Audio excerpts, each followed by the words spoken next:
Yeah, when you get to the Whitsundays, you use the 100 Magic Miles.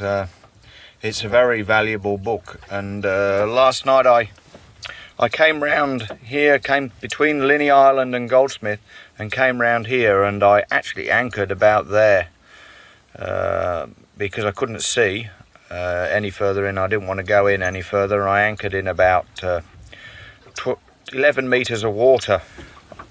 I'm heading off this way, and I'm going to Thomas Island and to have a look. I haven't been there for a few years, and I believe I can go for a walk over the saddle. The grass was short 10 years ago. I don't know what it's like now. Anyway, that's what I'm up to, and I'll just show you outside. Had a comfortable evening here.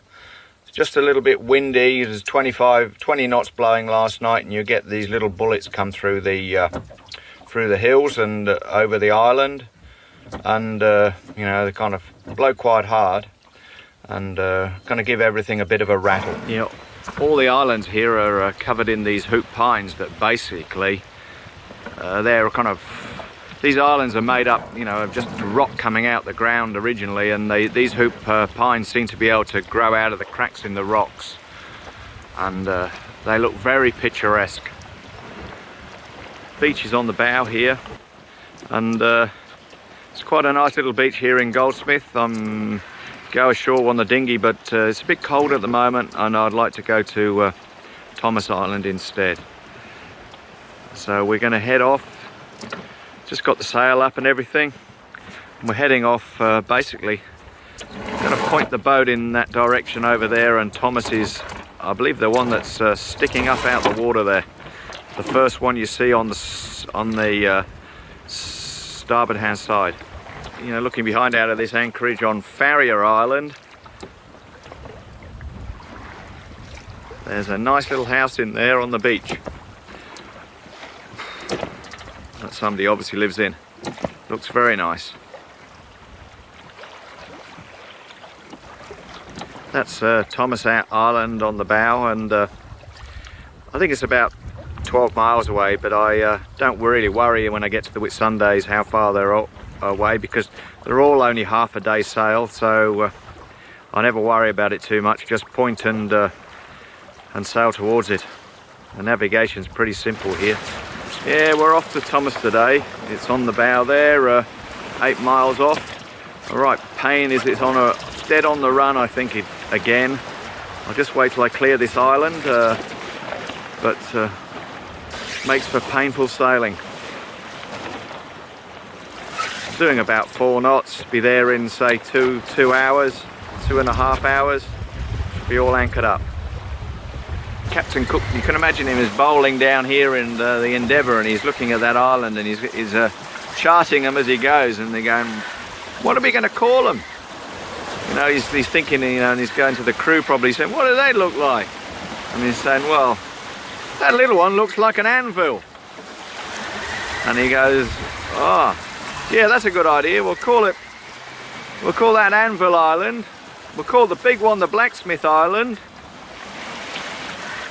The one behind on the southern end we'll call Ladysmith. And the island behind we'll call Hammer.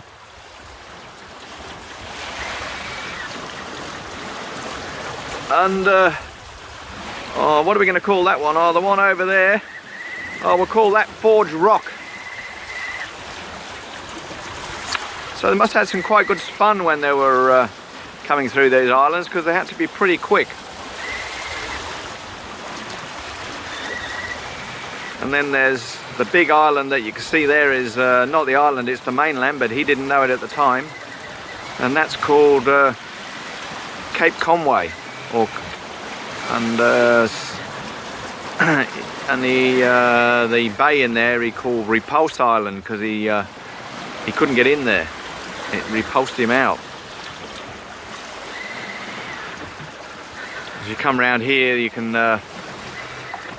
see Dent Island, and you can see the tip of Hamilton Island, and then you can see the Whitsunday. Hamilton Island's the big peak, and the islands in the foreground is Shore Island. And Thomas Island is the one on the bow there. You know, I reckon we're averaging about 6 knots down here, which is not bad on the run. May have a little bit of tide under us because I think I'm only doing about 5.5 actually. As you can see the tide is pulling us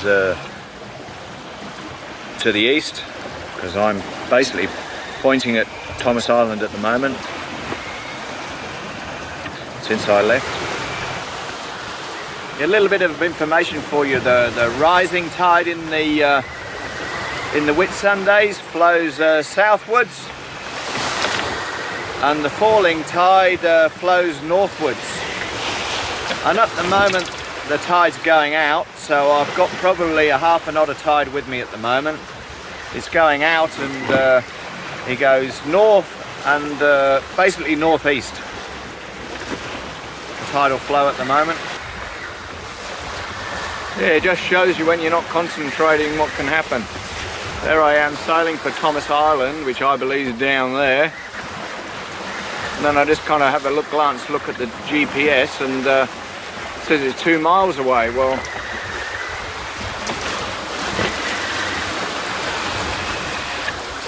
that's Thomas Island on my beam. So I'm going to have to alter course now. Well, while I was taking the pole off, I did an uncontrolled jibe and it broke the gooseneck on the boom. So we're going to come into Thomas now, not far away. It's not affected our speed at all. We're still doing 6.7 on a reach, and affects a temporary repair.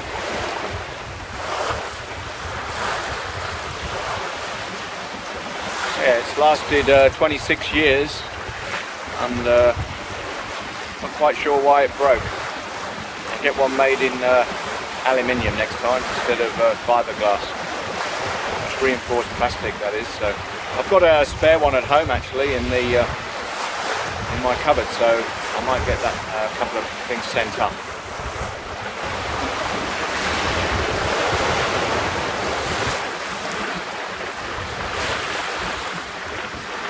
That's Thomas there, fairly dry, isn't it?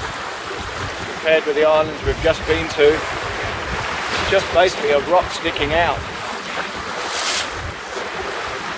It's got a lovely northerly anchorage, and it's got a nice southerly, southeasterly anchorage as well. Will be very calm as soon as we get round the corner. Going pretty well. We're doing about 6 knots, surfing down the waves at about 7. When we get a wave to surf down. Yeah, I've effected a bit of a temporary repair just to get me there. Put a line down to the half corner here just to pull the boom back, and it seems to be working pretty well. If you look in front, there's a breaking surf there on a rock, because it's called Calder Rock. We're going to go inside. Just coming into Thomas Island. Beautiful beaches in here, and by the looks of it, we're the only person at the moment in the bay. Unbelievable.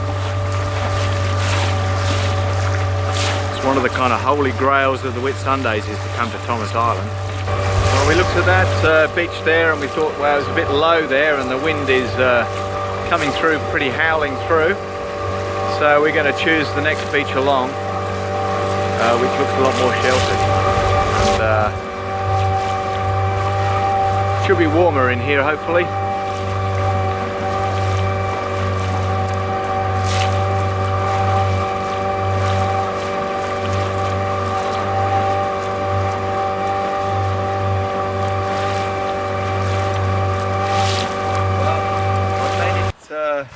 All the way from Brisbane at the moment to Thomas Island, and I ran out of bread about 4 days ago, and I've got going through crackers and rice crackers, and today I thought, well, I need some bread, so I'm going to make my own. So just show you how on Stratos I make bread. I get a pan, like just an ordinary pan like that. I get a bread mix. This is just one of those, just a crusty ancient bread grains mix from that you get in the supermarket. Cut it, pull it open. Then you just empty the contents into the pan, which is here. Well, if you look at it now, the bread loaf looks pretty good actually. It's very good, and as it cools down, it's a lot better. But the trouble is, I've nearly eaten half a bread loaf just testing it out. I've got to put my cream and my jam on, and it tastes absolutely fantastic. Well worth making. What a way to end the day, anchored at Thomas Island in the Whitsundays.